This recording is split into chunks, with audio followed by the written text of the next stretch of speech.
नमस्कार, आदाब। Crime petrol city crimes अध्याय के आज के एपिसोड में आप सबका स्वागत है। पुनीत 20 रखवा दिए ना? हाँ भैया। 20 शाम तक भिजवा देना। जी भैया। 1 मिनट सुनो। 1 2 3 4 5 वहाँ चपरासी का जरा चाय पानी देख लेना। जी भैया। जगदीश, क्या आपस में बांट लो।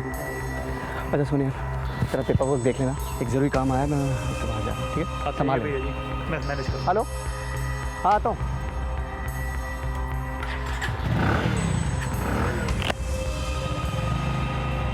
अच्छा भैया जी। लखनऊ की एक जानी मानी फार्मास्यूटिकल कंपनी के मेडिकल रिप्रेजेंटेटिव प्रवीण शर्मा की जिंदगी तेज रफ्तार से भाग रही थी। नजरिया और रवैया दोनों हवा से बातें कर रहे थे, लेकिन उसके बाद जो हुआ उसने पूरे लखनऊ शहर को सकते में डाल दिया।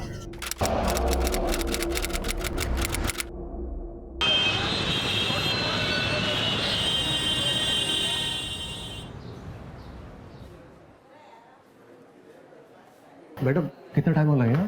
देखो आज डॉक्टर साहब बहुत बिजी है, अंदर पेशेंट लोग भी हैं। अरे 2 घंटे से वेट कर रहा हूँ मैं यहाँ पे। देखिए वो आप जानो, लेकिन डॉक्टर साहब आज 1-2 से ज्यादा एमआर से नहीं मिल पाएंगे। लेकिन मैडम आप प्लीज उनको इन्फॉर्म कर दीजिए, अगला नंबर उन्हीं का है। जी। हेलो भैया जी, आ जाइए, नंबर आ गया है। अरे भाई, किसे फोन करके बुला रहा है? आएंगे तो खुद ही देख लेना। प्रवीण शर्मा है ना शुक्ला जी, क्यों चिंता करते हैं आप? अच्छा रखते हैं, हमारा नंबर आ गया। दे तो नहीं। नहीं भैया जी, अभी पेशेंट निकला है, जाइए। बहुत बढ़िया। हेलो भाई, ऐसे कैसे अंदर जा रहे हो? यहाँ पे हम सब लाइन में दिखते नहीं क्या? अरे लाइन आप लोगों के लिए बंधु, हमारे लिए अरेंजमेंट। अब एक ही बात कितनी बार बतानी पड़ेगी आपको? आराम कीजिए। देखा कितना बेशर्मी से अंदर चला गया। कब तक बर्दाश्त करते रहेंगे इसको? कोई भी क्लिनिक हॉस्पिटल नहीं छोड़ा साले ने, सब जगह सेटिंग करा की। ये लीजिए सर। ये क्या है? दवा का नया सैंपल? नहीं सर, एक छोटा सा birthday gift. Praveen, this is too cheap है सर। आपके लिए हमारे मन में जो रिस्पेक्ट है उसके सामने ये कुछ भी नहीं। सर सच कहूं, इस पूरे शहर में आपके कैलिबर के डॉक्टर्स बहुत ही कम हैं। पूरी मेडिकल रिप्रेजेंटेटिव कम्युनिटी में सर आपकी बहुत इज्जत है। डॉक्टर वर्मा, एक पर्सनली एक बात कहूं सर, मैं पूछता हूं आपको लिटरली। अरे क्या प्रवीण। अरे तुम्हारी कंपनी का वो जो नया टॉनिक है, मेटा शक्ति सिरप। हाँ, 3000 बॉटल्स का कल ही ऑर्डर दिया है मैंने। Thank you so much sir. 2 और कंपनी के ऑफर्स थे, लेकिन सर हमारा ऑफर बेस्ट है। और सर मैं वैसे भी जानता हूं कि डॉक्टर शुभांकर वर्मा कभी भी क्वालिटी पे कॉम्प्रोमाइज नहीं करते हैं। सर यस, वो बाहर कुछ एमआर काफी देर से आपका वेट कर रहे हैं। बाकी लोगों के लिए टाइम नहीं है, उनको जाने के लिए बोलो। Okay sir. अरे आप सब एमआर प्लीज सुनिए, अभी डॉक्टर साहब आप लोगों से नहीं मिल पाएंगे, बहुत बिजी है। अरे मैडम बात तो सुनिए। अरे जब देखो मस्ती। अरे लीना, क्या तुम कुछ समय के लिए आती हो और काम में जुट जाती हो? बैठो भाई, बैठो ना। के 2 कार्टन भिजवा दिए जी, बाकी के दोनों कल भिजवा देंगे। हाँ जी हाँ जी हाँ जी। कैसा मिला बच्चा, कब आए? प्रणाम भैया। प्रणाम प्रणाम। बैठो। लीना कैसी हो, कब आए? बिल्कुल ठीक, बस 1 घंटे पहले ही तो आई। बैठो बैठो। हाँ। कैसे हो मंजू? ठीक हूँ भैया। लखनऊ आए थे तो सोचा ताऊजी ताजी से मिलते चले जाए। और बताओ। बस कल जा रहे हैं। अरे इतनी जल्दी क्यों? अच्छा 1 मिनट, जाते वक्त चाचा चाची के लिए ना वो जोड़ों की दवाइयाँ ले जाना, तकलीफ रहती है ना उन्हें। थैंक यू सो मच भैया।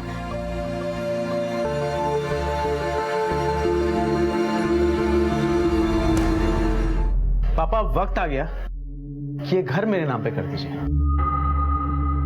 क्या बोल रहे हो तुमने वापस से घर मेरे नाम कर दो वाला ड्रामा शुरू कर दिया? मैं कोई ड्रामा नहीं कर रहा हूं भैया, मुझे मेरे नाम पे घर चाहिए बस। ये घर पापा का है, अगर कभी भी इसका बंटवारा होगा तो दोनों भाइयों में बराबरी का होगा। पहले भी कह चुका हूं तुम्हें। क्या तुम दोनों फिर से घर का झगड़ा लेके बैठ गए? हाँ माँ प्लीज, मैं यही बात करने के लिए तुम्हारे पास आया था। पापा आप ये घर मेरे नाम पे क्यों नहीं कर रहे? अरे 8 साल की बच्ची है, बीबी है, जिम्मेदारियां है मेरे पे। भैया आपके पास तो आपका प्लॉट है ना, तो आप बीच में क्यों अरंगा डाल रहे हो?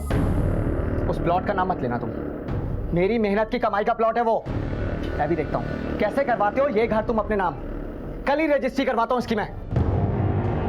पापा मैं भी वापस इलाहाबाद जा रहा हूँ, लेकिन याद रखिए किसी भी कीमत पे ना ये घर मैं लेके रहूंगा बस। सुदीप मेरी बात सुन। बात सुनो समझाओ इसे। मंजू, मंजू रुको। सुदीप, नहीं पापा, सुदीप। Enough is enough. अब पांडे जी नई दवाइयों के भी 2 कार्टन भिजवा रहा हूँ आपके लिए। Most welcome, most welcome. Praveen भाई, कहिए धीरज भाई। ये लीजिए, इस बार पूरे 3.5 लाख का माल बिका है आपका। ये आपके लिए। अरे प्रवीण भाई, इसकी क्या जरूरत थी? अरे रखिए ना, आप इसे तो कमाते हैं और अपना प्रॉफिट हम लिमिटेड रखते हैं अपने खास क्लाइंट से। रखिए। Thank you. और हाँ, एक बात और, अगली बार सेल्स डबल होनी चाहिए। हाँ हाँ, क्यों नहीं। प्रवीण भाई, सुना है अब तो आप अपनी दुकान खुद खोल रहे हैं? हाँ सुना तो मैंने भी। सही सुना है आपने, लौट आ गया है। अरे वाह। भाभी को नमस्ते बोलिएगा।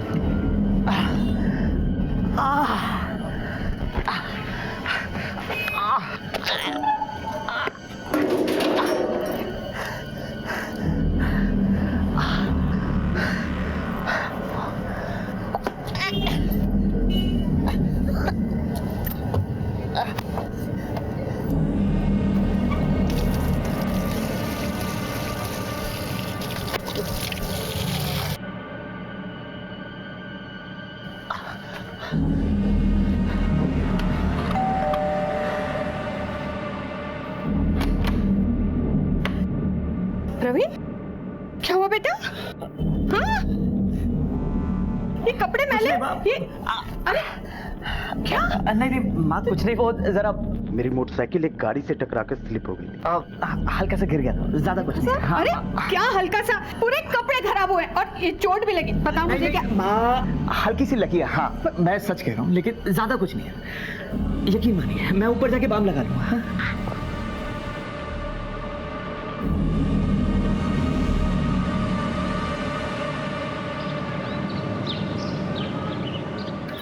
प्रवीण,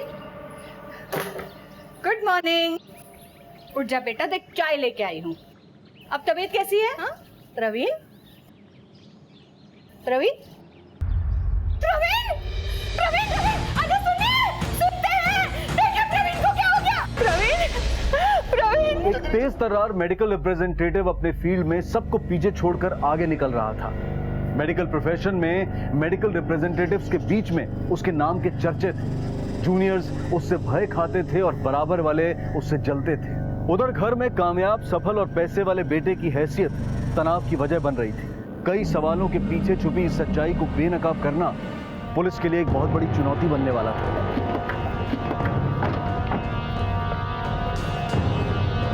प्रवीण के यहाँ आने से 6-8 घंटे पहले ही इसकी मौत हो चुकी थी, अंदाजन रात 2 से 4 के बीच। मौत की वजह? सर डिटेल्स तो पोस्टमार्टम रिपोर्ट के बाद ही पता चलेगी।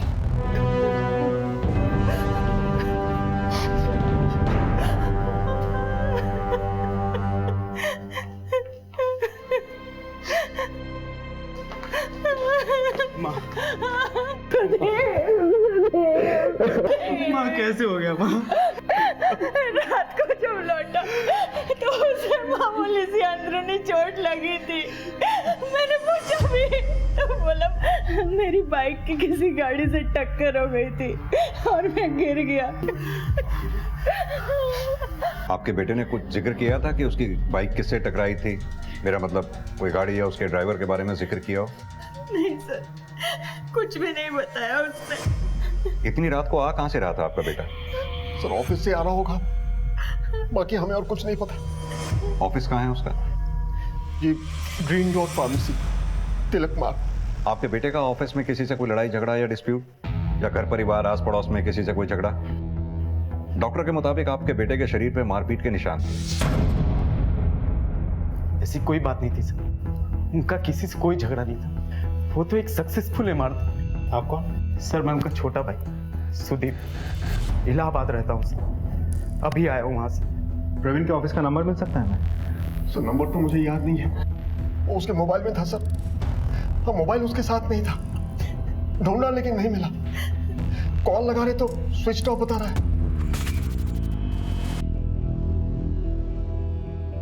प्रवीण के पेरेंट्स के मुताबिक प्रवीण रात को लगभग 11 बजे के आसपास घर आया और 2 से 4 के बीच में उसकी मौत हो गई। असगर होना हो प्रवीण के साथ कहीं ना कहीं कोई झगड़ा फसाद हुआ है। उसका मोबाइल भी गायब है।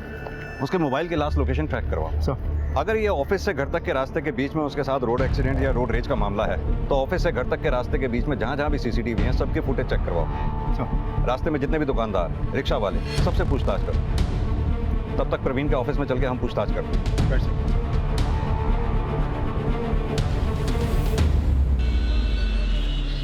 कल प्रवीण इधर सुबह ही आया था, हाजिरी लगाई और फील्ड पे चला गया। शाम में इधर लौटा ही नहीं। प्रवीण के ऑफिस में किसी से कोई दुश्मनी या कोई इशू या कोई अनबन? अरे नहीं सर, बहुत होनहार था वो। समझ लीजिए लखनऊ शहर में उसके जैसा एमआर बहुत कम होंगे। हमारे कंपनी का लाखों का कारोबार होता था उससे। फिर तो उससे जलने वाले भी बहुत होंगे। ये तो सर पेशे का दस्तूर है। मार्केट में जिसकी चलती है उससे जलने वाले तो होते हैं। तो प्रवीण की लाइफ में इस दस्तूर को कौन निभा रहा था? ये हम कैसे बता सकते हैं सर? वैसे सर एक लड़का है अपना पुनीत, प्रवीण के साथ फील्ड पे काम करता था। वो शायद आपकी कोई मदद कर सके। सर जलने को तो सारे जलते थे भैया जी से। अकेले दम पे हजारों लाखों का कारोबार था उनका सर। कोई भी हॉस्पिटल बोलो, कोई भी डॉक्टर, हर जगह चलती थी सर उनकी। सर पूरे लखनऊ शहर में भैया जी जैसा हमारा कोई नहीं था सर। सर हम तो सिर्फ लाइन में लगने का काम किया करते। भैया जी की कृपा दृष्टि से हमारा भी घर चल जाता था।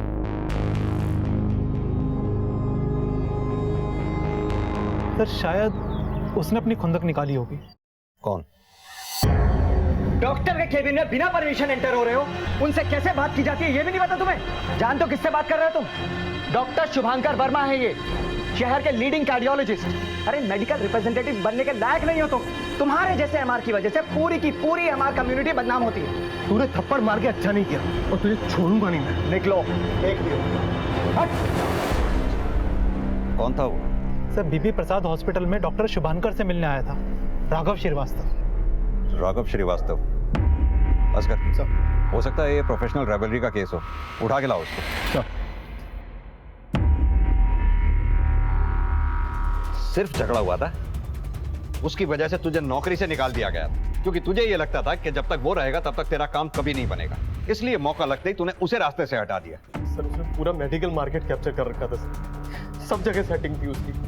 उसके आदमी पहले से नंबर लगा के रखते थे उसका।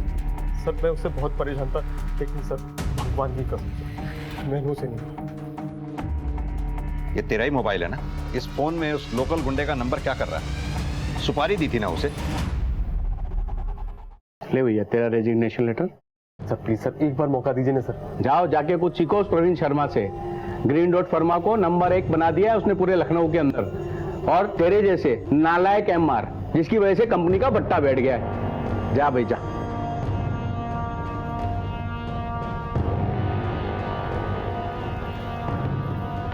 भाई अब सीधी उंगली से काम नहीं चलेगा। मैं जानता हूं किसी को जो आपका ये कांटा निकाल सकता है। ये लो नंबर और बात कर लो उससे।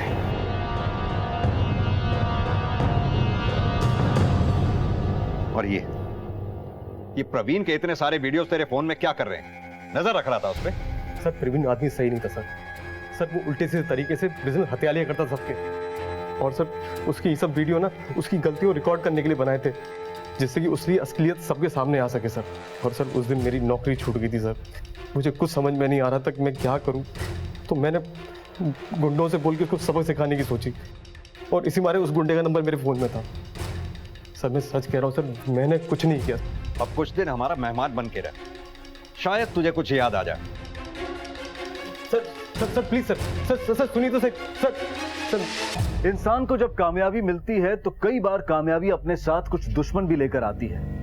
प्रवीण जिस रफ्तार से अपने प्रोफेशन में आगे बढ़ रहा था वो कई लोगों की आंखों का कांटा बन गया था। खासकर उसके तौर तरीके, उसका जुगाड़िया अंदाज उसके कॉम्पिटिटर्स को नुकसान पहुंचा रहा था। और इसी प्रोफेशनल राइवलरी की थ्योरी पर चलकर पुलिस ने एक संभावित कॉम्पिटिटर से पूछताछ शुरू की। पुलिस को राघव पर शक था, इसीलिए उन्होंने राघव की पुलिस रिमांड बढ़वा ली।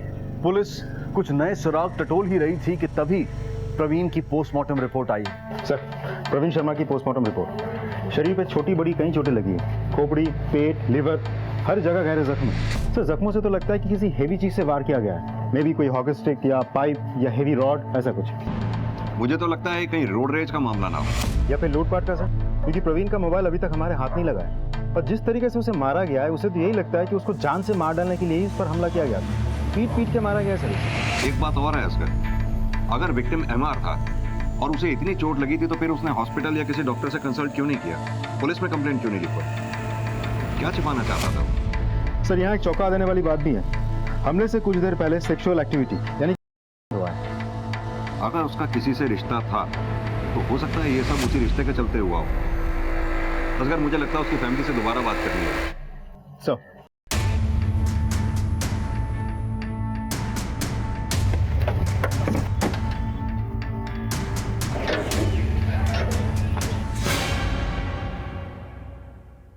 प्रवीण शादीशुदा था? नहीं तो उसका किसी के साथ कोई अफेयर, कोई संबंध था? अरे नहीं साहब, वो तो बस अपने कामों में ही लगा रहता था। हाँ सर, अपने आप में ही रहता था। बाहर क्या करता है, किससे मिलता है, घर पे आके कुछ नहीं बताता था। प्रवीण का एक भाई भी है, अस्पताल में देखा था उसे, वो कहीं दिखाई नहीं दे रहा। जी, हमारा छोटा बेटा सुदीप, वो इलाहाबाद में रहता है। दाह संस्कार के बाद वो वापस चले गया अपनी फैमिली के साथ। इतनी जल्दी? जी वो उसके बच्चों के एग्जाम है, बोल के गया कि कल आएगा। साहब, मेरा बेटा प्रवीण बचपन से ही पढ़ाई में बहुत ही होशियार था, स्वभाव से भी बहुत ही शांत। वो तो कभी किसी का बुरा करने का सोच भी नहीं सकता था, लेकिन फिर भी उसके साथ ऐसा हो गया।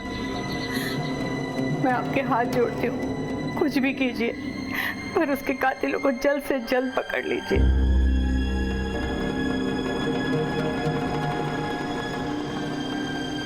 सर यहाँ से तो हमें कुछ खास नहीं मिला और इस घर के लोग भी बहुत अजीब लगे मुझे। छुपा रहे हैं ये, देखा नहीं बात किस तरह से गोल कर दी इन लोगों ने। माँ बाप को अपने ही बेटे के बारे में कुछ नहीं पता और 38 साल की उम्र में भी ना उसकी शादी हुई थी ना किसी के साथ कोई संबंध था, लेकिन पोस्टमार्टम रिपोर्ट में तो सेक्सुअल एक्टिविटी का सबूत मिला है। किसी ना किसी के साथ कोई अफेयर है, कोई संबंध तो जरूर रहा होगा। और एक छोटा भाई है जो अपने ही भाई के मौत के अगले दिन घर से चला गया। असगर, इन पड़ोसियों से बात करते हैं, शायद इन्हें कुछ मालूम होगा। आओ। मेरे बाजू वाले मातुर साहब है ना, वो एक हफ्ते तक बीमार थे साहब। खानदान वाले, भाई बंधु सब उनको छोड़ के चले गए थे, लेकिन ये प्रवीण भैया थे ना, उन्होंने उनकी मदद की, इलाज कराया, उनको हॉस्पिटल लेके गए। अभी मातुर साहब को देखो, रोज मॉर्निंग वॉक पे जाते। प्रवीण भैया थे ना, बहुत ही हेल्पिंग नेचर के थे। वो शर्मा जी के देहांत के बाद उनके बच्चों के स्कूल की फीस प्रवीण भैया नहीं देती। बहुत अच्छे इंसान है। प्रवीण की शादी नहीं हुई? किसने कहा आपसे? लखनऊ सदर की लड़की थी उसकी बीवी, और अच्छा सा नाम था उसका, नेहा। अभी 4-5 साल पहले घर छोड़ के चली गई। साहब, जब तलाक ही हो गया दोनों में तो कहाँ रही शादी? पर यह बात आपने हमें पहले भी तो नहीं बताई, क्यों? तलाक क्यों हुआ था? बनती नहीं थी दोनों में। बनती नहीं थी मतलब? कुछ पूछा मैंने आपसे? कह रहा हूं ना साहब, नहीं बनती थी दोनों में। प्रवीण का किसी के साथ कोई रिश्ता था, या फिर आप लोगों ने दहेज की मांग की थी, या फिर फिलहाल उसका किसी के साथ कोई संबंध चल रहा था? अरे नहीं साहब, ऐसा कुछ भी नहीं था, बस काम में उलझकर वक्त नहीं दे पाता था वो अपनी बीवी को। आपकी बहू कहाँ रहती है? बाराबंकी।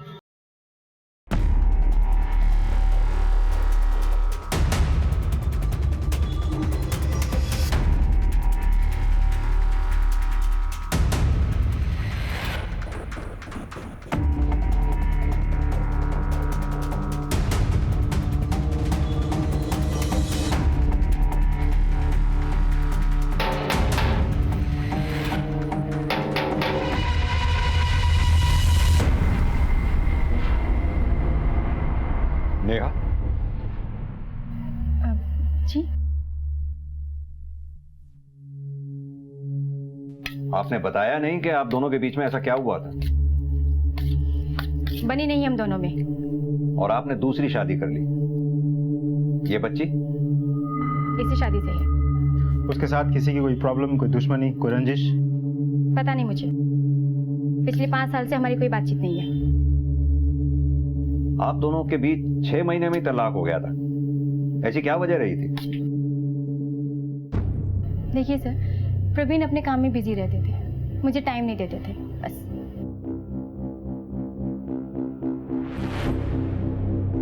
उसका बाहर किसी से कोई रिश्ता या फिर? मुझे नहीं मालूम। अच्छा, इतना तो मालूम होगा कि प्रवीण और सुदीप दोनों भाइयों के बीच संबंध कैसे थे? ठीक ही थे जब तक मैं थी। आपको किसी पे शक या फिर कोई ऐसा जो प्रवीण की हत्या कर सके?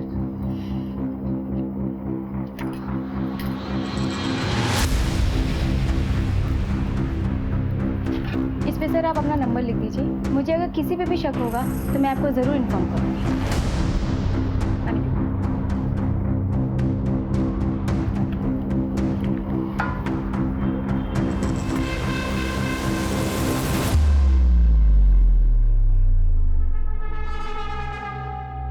माँ बाप भाई और अब ये पत्नी नेहा, कोई भी सीधी तरह से बात नहीं कर रहा, सब कुछ ना कुछ छुपा रहे हैं। बस कर पता लगाओ, कोई ना कोई तो ऐसा नजदीकी रिश्तेदार होगा जो इनके बारे में हमें बता सके।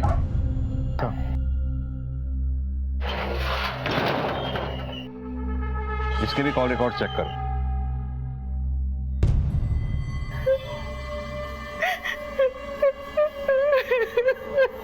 मेरा बच्चा,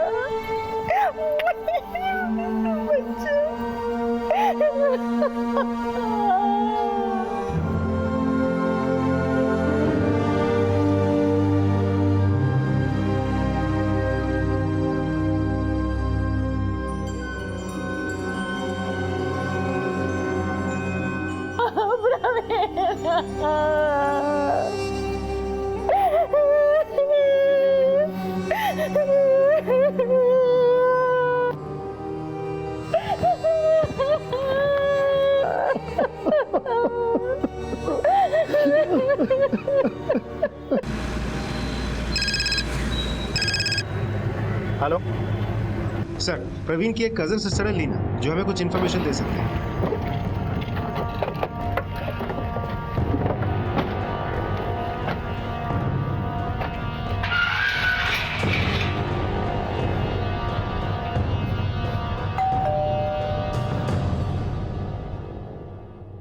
लीना जी सर, सुदीप और प्रवीण भाई के बीच शायद उनके घर को लेकर कुछ प्रॉब्लम चल रही थी। कितने दिन पहले की बात है ये? प्रवीण भाई की डेथ से 1 रोज पहले।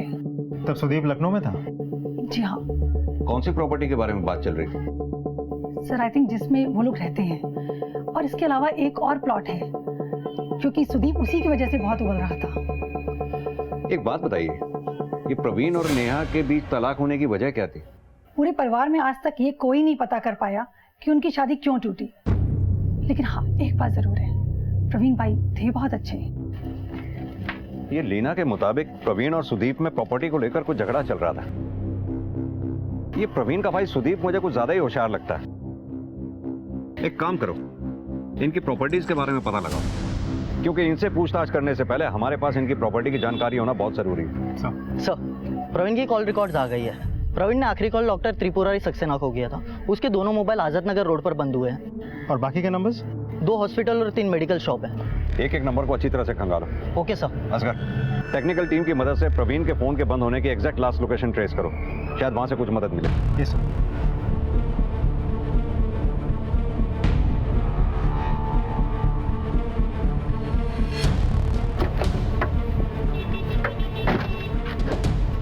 डॉक्टर सक्सेना है? हाँ सर, साहब अंदर ही है। मिलना है हमें उनसे। आइए। हाँ, प्रवीण उस रोज आया था हमारे घर। He was a very good MR, very efficient. यहाँ आने की कोई खास वजह? प्रवीण की फार्मा कंपनी से ज्यादातर दवाइयाँ हमारे अस्पताल में आती हैं। कुछ एक सैंपल दिखाने थे उसे, तो मैंने कहा मैं घर पे ही हूँ, यहीं आ जाओ। प्रवीण कितनी देर रुका होगा यहाँ? कितने बजे आया था वो? यही कोई 8:30 9 बजे आया था।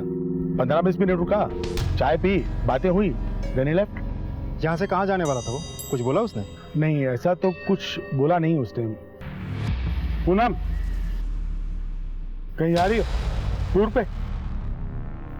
मानव, दीदी को छोड़ के आओ।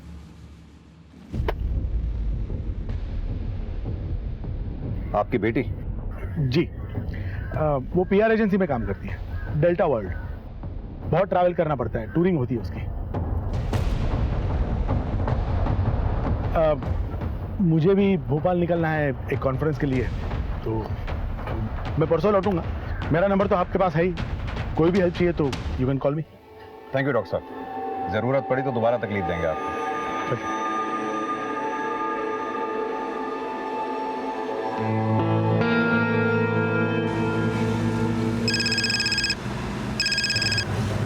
हेलो,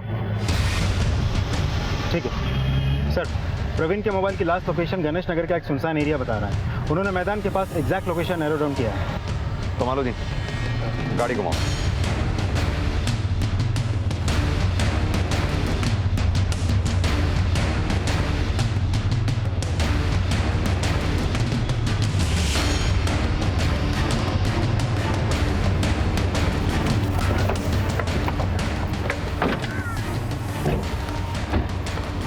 सर लोकेशन तो लगभग यही है। पूरा इलाका अच्छी तरह से देखो। Okay sir.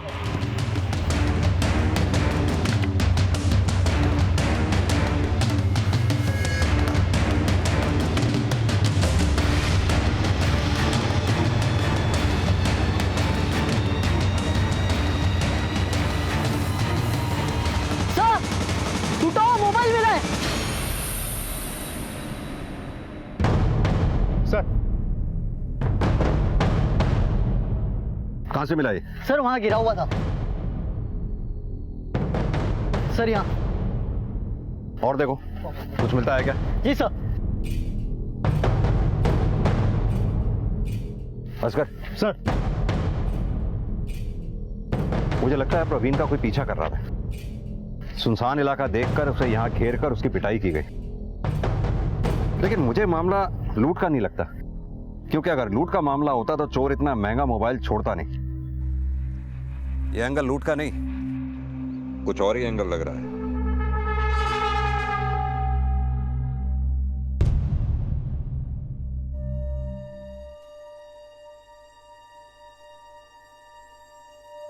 मुझे माफ कर दो माँ। सुदीप ने ये घर छोड़कर तुम्हें दुख दिया और मैं साथ रहकर तुम्हें दुख दे रहा हूं। एक अच्छा बेटा होने का फर्ज पूरी तरह नहीं निभा पाया मैं। मुझे माफ कर देना।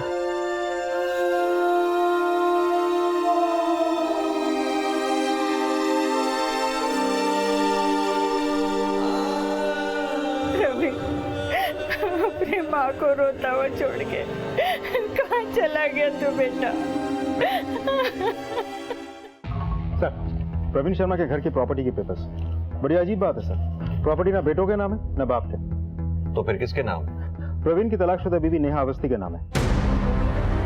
ये देखिए सर, प्रवीण के फादर भूषण शर्मा ने खुद ये प्रॉपर्टी नेहा अवस्थी के नाम कर दी। सर लगता है इस घर के सभी लोगों को झूठ बोलने की बीमारी है। नहीं असगर, झूठ बोलने की नहीं, सच छिपाने की बीमारी है। जरूर कोई बहुत बड़ा सच छुपा रहे हैं ये लोग। लीना ने भी किसी प्लॉट का जिक्र किया था। और इसके अलावा एक और प्लॉट है, क्योंकि सुदीप उसी की वजह से बहुत उबल रहा था। सर प्लॉट का तो प्रॉपर्टी रजिस्टर के ऑफिस में कोई रिकॉर्ड नहीं है, लेकिन मैंने यहाँ के सभी रियल एस्टेट एजेंट्स के ऑफिस में जाकर छानबीन करवाई। एक बार फिर बात करते हैं, कुछ ना कुछ पता चल जाएगा। मेडिकल रिप्रेजेंटेटिव प्रवीण शर्मा की मौत दिन ब दिन पुलिस के लिए एक पहेली बनती जा रही थी। प्रोफेशनल राइवलरी का एंगल अभी तक पूरी तरह से सुलझा नहीं था कि घर में प्रॉपर्टी को लेकर भाइयों में आपसी रंजिश की बात सामने आई। और जब पुलिस ने इस मसले को खंगाला तो हैरान कर देने वाले तथ्य सामने आए। जिस घर को लेकर भाई आपस में भिड़े हुए थे, उस घर को उनके पिता भूषण शर्मा पहले ही किसी और के नाम कर चुके थे, और कोई नहीं, तलाकशुदा बहू नेहा के नाम। पर आखिर ऐसी क्या वजह हो सकती है कि ससुर अपनी संपत्ति को अपनी बहू के नाम कर दे, और वो भी तलाकशुदा बहू के नाम, जिससे उनके बेटे की बनती ना हो? आखिर ऐसी क्या वजह थी कि इस बेहद पारिवारिक बात को परिवार के साथ ही शेयर नहीं किया गया, गुप्त रखा गया? पुलिस परिवार को आजमा चुकी थी, परिवार सच छुपाने पर आमादा था। अब इन सवालों के जवाब अगर कोई दे सकता था तो वो थी तलाकशुदा बहू नेहा। सर वो शादी के 9 महीनों के अंदर ही हमारा डिवोर्स हो गया था। पापा जी चाहते थे कि मैं कोर्ट में एलिमनी और मेंटेनेंस का दावा ना करूं, इसलिए उन्होंने ये घर मेरे नाम लिख दिया। सर उन दिनों प्रवीण का काम ठीक से जमा नहीं था, इसलिए डिवोर्स के बाद मेंटेनेंस या एलुमिनी देने की उसकी हैसियत नहीं थी। तो इसके पहले कि नेहा के माँ बाप आके तमाशा करें, मैंने हमारा ये घर नेहा के नाम कर दिया। और ये बात आपने अपने घर में किसी को बताई नहीं, है ना? जी मुझे मालूम थी,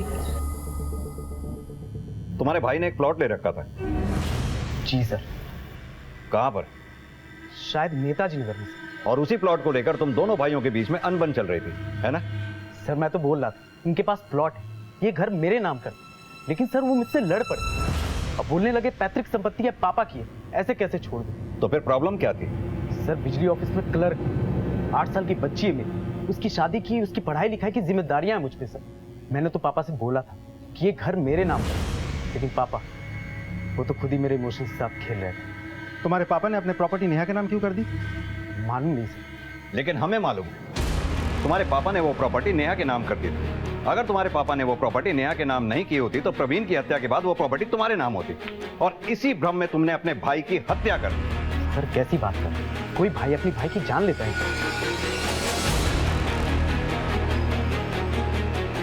सर सुदीप का क्या करना है?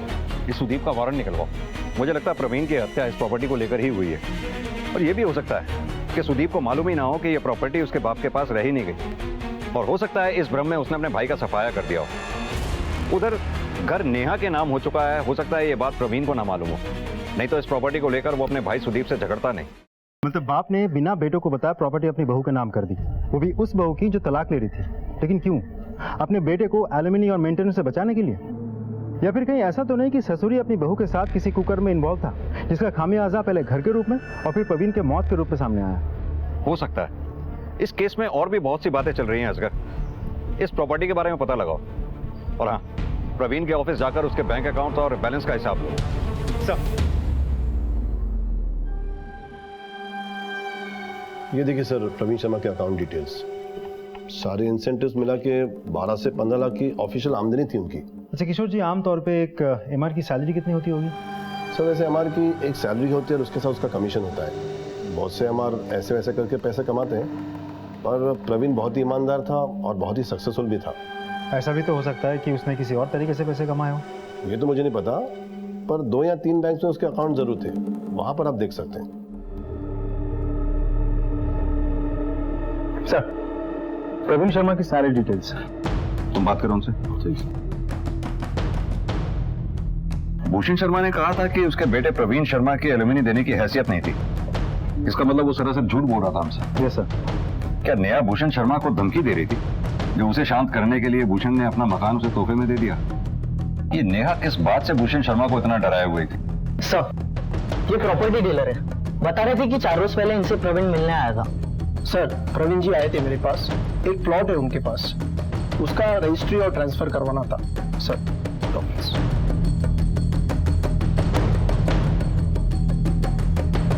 ये प्लॉट तो डॉक्टर त्रिपुरारी सक्सेना का है। जी सर, उन्होंने प्रवीण जी को गिफ्ट दी थी ये प्रॉपर्टी। गिफ्ट दिया था? प्रवीण जी बता रहे थे, डॉक्टर साहब बहुत ही मानते हैं उनको।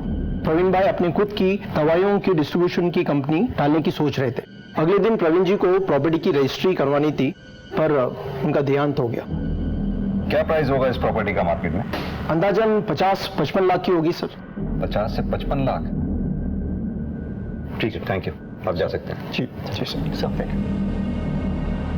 सर कहीं ये दवाइयों का बड़ा घोटाला तो नहीं है? शायद प्रवीण ने सैंपल वाली दवाई पैसे लेके बेची हो और बदले में डॉक्टर सक्सेना ने डॉक्टर प्रवीण को उसका हिस्सा प्लॉट के रूप में दिया हो। वजह कोई भी हो असगर, लेकिन क्या कोई डॉक्टर एक एमआर को 50 से 55 लाख की प्रॉपर्टी गिफ्ट में दे सकता है? ये डॉक्टर अभी भोपाल में ही है ना? ये सर, कॉन्फ्रेंस की वजह से अभी तक वही है। इससे पहले कि वो हमारी हलचल से अलर्ट हो जाए, उसके लौटने से पहले उसके बारे में हॉस्पिटल और फील्ड दोनों जगह पता करो। ये केस पुलिस के लिए सांप सीढ़ी साबित हो रहा था। व्यवसायिक द्वेष से पारिवारिक कला और फिर वहां से बहू के नाम इकलौती संपत्ति उलझने बढ़ाती जा रही थी कि एक उलझन और जुड़ गई। प्रवीण के नाम एक जमीन, और वो भी एक डॉक्टर का उसके नाम तोहफा। क्या था इसके पीछे? कोई मेडिकल घोटाला, रिश्वत, ब्लैकमेल या फिर कुछ और? यकीन मानिए जो परतें खुल रही थी उसकी कल्पना कुछ सपने में भी नहीं कर सकता था।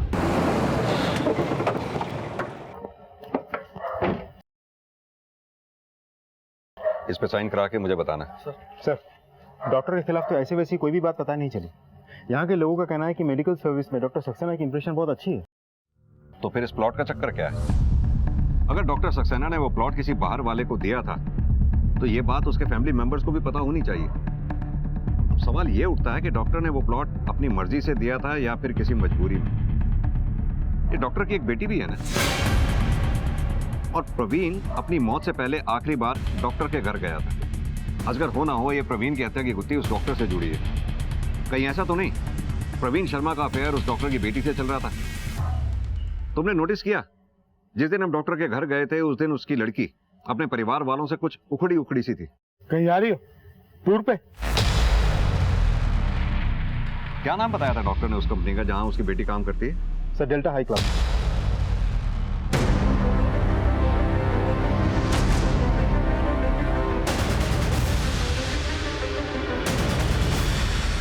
सर पूनम सक्सेना 4 दिन पहले तक यही काम कर रही थी, पर फिर उसने काम छोड़ दिया। सुना है वो दिल्ली शिफ्ट होने वाली है। कोई प्रॉब्लम थी उसे यहाँ? इधर कोई प्रॉब्लम नहीं थी, पर शायद घर का कोई इश्यू था। कैसा इशू? एक बार किसी से फोन पर कहते हुए सुना था उसको। मुझे बार बार फोन क्यों कर रहे हो? मैंने कहा ना मुझे बात नहीं करनी है, फिर भी बार बार फोन करके परेशान कर रहे हो। मैंने कहा ना उस अफेयर के बारे में मुझे बिल्कुल बात नहीं करनी है। Just leave me alone. Asgar कहीं ऐसा तो नहीं कि प्रवीण शर्मा का अफेयर डॉक्टर सक्सेना की बेटी पूनम सक्सेना के साथ चल रहा हो, जिसपे शायद फैमिली की ऑब्जेक्शन थी। और शायद डॉक्टर सक्सेना ने वो प्लॉट प्रवीण शर्मा को इसलिए दिया हो ताकि उसकी बेटी का पीछा छोड़ दे, यानी कि प्यार की कीमत। तो फिर प्रवीण शर्मा की मौत क्यों हो गई? अब ये तो डॉक्टर सक्सेना की बीवी और उसके बेटे से मिलकर ही पता चलेगा।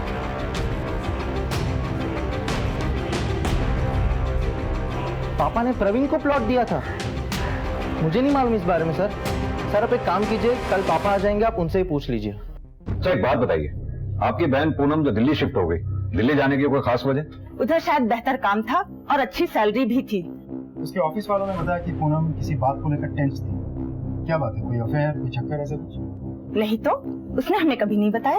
और ये डॉक्टर साहब ने जो प्लॉट सॉरी, प्लॉट के बारे में आप डॉक्टर साहब से ही बात कीजिए, हमें उसके बारे में कुछ नहीं पता।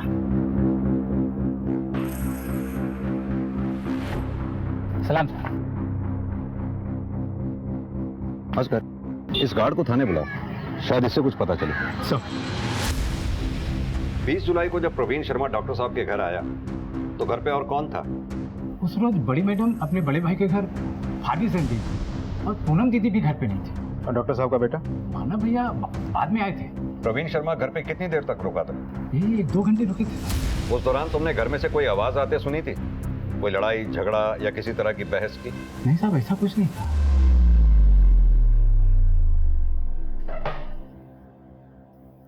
What is this, inspector? मुझे यहाँ पे इस तरह से क्यों लाया गया है? I am not a criminal. आपने हमें बोला था कि उस रात प्रवीण आपके घर पर 15 से 20 मिनट रुका था। हाँ तो आप झूठ बोल रहे हैं डॉक्टर साहब।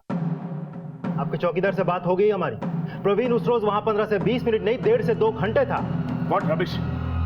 वो बकवास कर रहा है। He's talking nonsense. अच्छा छोड़िए, ये बताइए कि आपने ये प्लॉट प्रवीण को गिफ्ट में क्यों दिया था? थोड़ा दिमाग पर जोर डालिए डॉक्टर साहब। वो मुझे ब्लैकमेल कर रहा था। किस बात के लिए? अच्छा तो आपकी बेटी का? नहीं, मेरी बेटी को इसमें मत घसीटिए। उसका कोई दोष नहीं, सारी गलती, सारा दोष मेरा ही है। दरअसल मैं प्रवीण को चाहता था। मतलब? पिछले 6-7 साल से हमारे रिलेशन थे। हमारे अफेयर के कारण ही प्रवीण और नेहा की शादी टूट गई। शुरुआत में सब कुछ ठीक था, लेकिन फिर वो मुझे ब्लैकमेल करने लगा। मुझे कहता था कि अगर मैंने उसकी डिमांड पूरी नहीं की तो हमारे अफेयर के बारे में सबको बता देगा।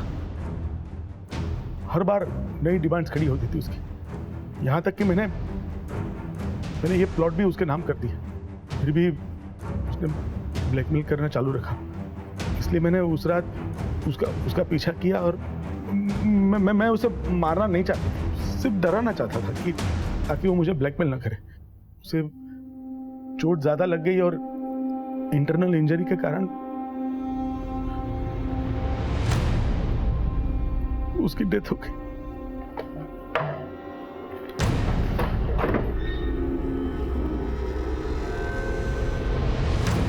ये आदमी अभी भी झूठ बोल रहा है।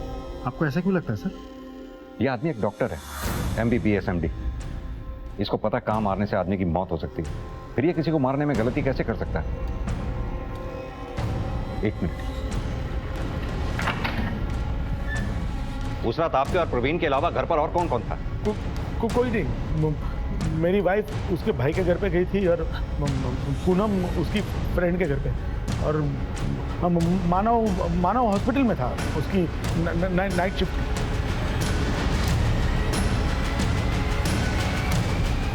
ये आदमी अब भी झूठ बोल रहा है, क्योंकि चौकीदार ने कहा था कि उस रात प्रवीण के पीछे पीछे मानव अपनी गाड़ी से निकला था और उसके बाद ये डॉक्टर अपनी गाड़ी से निकला। उस मानव को उठा के लाओ, सारा सच सामने आ जाएगा। सर,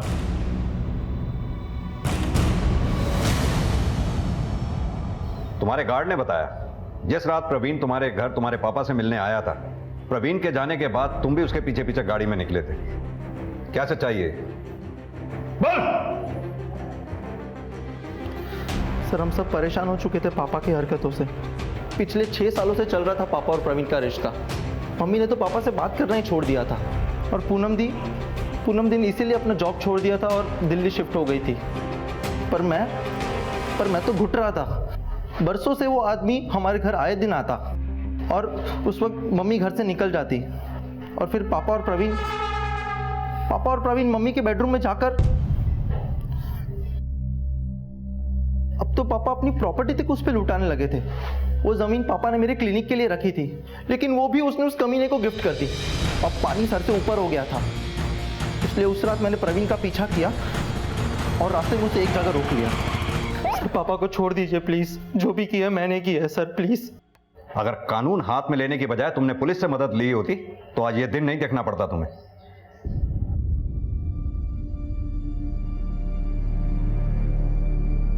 प्रवीण शर्मा की मौत सिर्फ एक हत्या नहीं, बल्कि एक ऐसी घटना है जो देश और समाज के सामने कई सवाल खड़े करती है।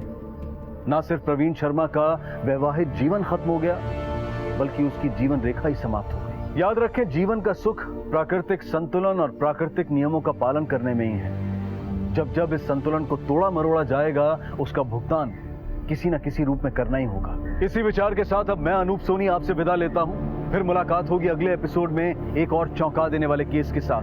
तब तक अपना और अपने परिवार का ख्याल रखें और देखते रहें क्राइम पेट्रोल सिटी क्राइम्स। सबक एक को सीख हम सबको। जय हिंद।